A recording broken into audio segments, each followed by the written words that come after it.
Minecraft's newest update has just released. The Tiny Takeover is here, and like the name implies, this is a tiny update, but there's several very nice quality of life features that everyone should know about. For instance, the stone cutter just got a massive upgrade, so now you can take any of your smooth stone or regular deep slate that you have, put it straight in here, and you can turn it directly into cobblestone or any of the other cobbled recipes that you would expect. Same thing goes for the regular deep slate. This actually has a use now. It was completely useless before, but as you can see, now it is actually great. So yeah, all the millions of these regular deep slates that you've accidentally mined using Silk Touch, you can actually put them to use now. You don't need to throw them away and burn them. And if you did throw them away and burn them before, well, sucks to be you. Should have done that. Hoard everything. And after 13 years, name tags are finally craftable in survival Minecraft. All you need is some pieces of paper and some nuggets, either gold, iron, or copper, and that will give you name tags. The name tag trade has been removed from the master tier of librarian villagers, but if you have old villagers or if you traded with your villagers before this update, then they're still going to have the name tags. But if you breed up a new villager or reset their trades, then they can sell either a yellow or a red candle at their master tier.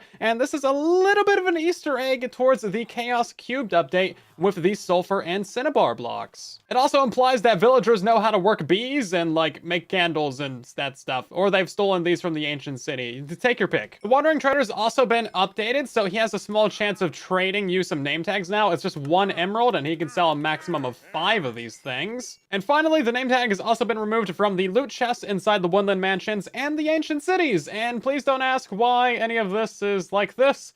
I just work here, man. They also added a new note block instrument in this update. So if you put a note block above any of the 4 different oxidization levels of copper, it's going to play the new trumpet sound. And yes, this was stolen from Peak. You extra energy. Also, it doesn't matter if the copper is oxidized or waxed, but you'll probably want to wax it if you're going to actually use this in any form of, you know, redstone or note block music machine or, you know, just fart machine.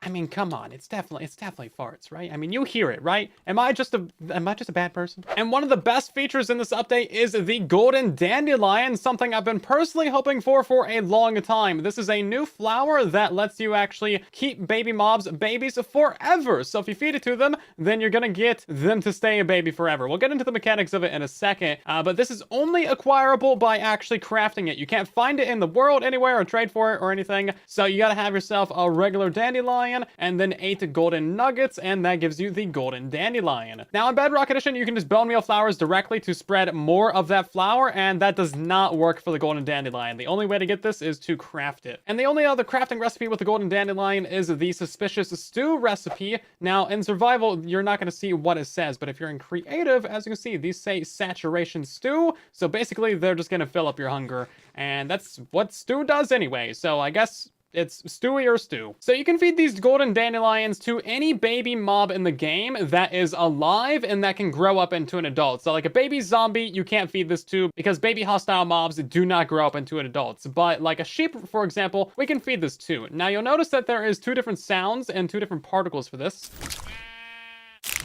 As you can see, so the green particles going down, that means that the age is paused and it will never grow up again. But the particles going upwards, that means that the age is resumed and it actually resets that counter to 0. So if you click on this guy and the particles go up, it's basically like the mob was just born. So you gotta wait usually 20 minutes for that to grow up into a full-aged adult. Also, I lied, you can't feed this to baby villagers. That's like the only living mob that you can't feed it to. So pretty simple mechanics, but honestly a really nice feature. This is gonna make it so much easier to keep baby mobs and the cuteness of them around forever. Unfortunately, it doesn't work for the baby villagers. Why, Mojang? I want to keep them cute forever. Now, the golden dandelion can also be used to distract piglins. They'll pick it up and admire it. It basically just stops them from killing you, which honestly isn't that helpful because you can just use nuggets. Bedrock Edition also got a long-awaited feature in this update having to do with creative and spawn eggs. So if you click on an adult mob with that spawn egg, it's gonna give you the baby variant of it, which, oh my my god, this is actually so nice. And yes, this works for all the things that you would expect. It also works for the hostile mobs as well. This is actually so nice for trying to get baby mobs. Otherwise, it's like a 5% chance. Genuinely a nightmare. I've wasted 1,000 hours trying to get baby mobs in Minecraft without this little spawn egg change.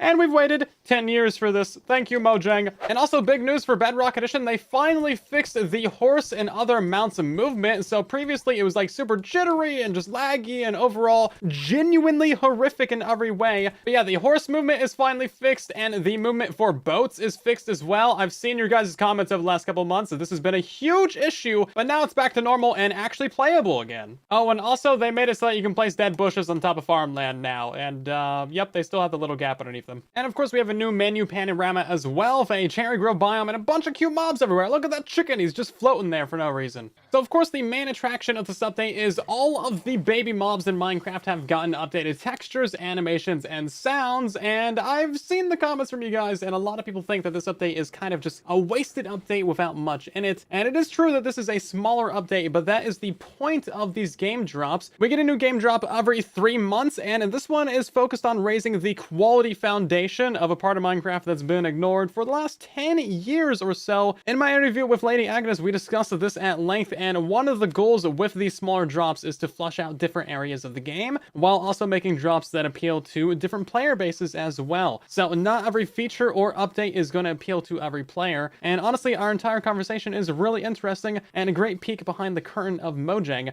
So go watch the full interview. It's linked everywhere. And of course, at this point, you guys have seen all the baby mob retextures. There's really not too much to say there besides to show them to you. Now, the one thing that has massively changed is actually bunnies. So this is the new adult bunny. As you see, they have a new, very large model now. They have new animations. They got new sounds. And they also have this new, like, little sitting animation, which is honestly just super cute. I really love the new adult bunnies. They just look great. If you like this Minecraft news video, then subscribe for more, and thank you for watching.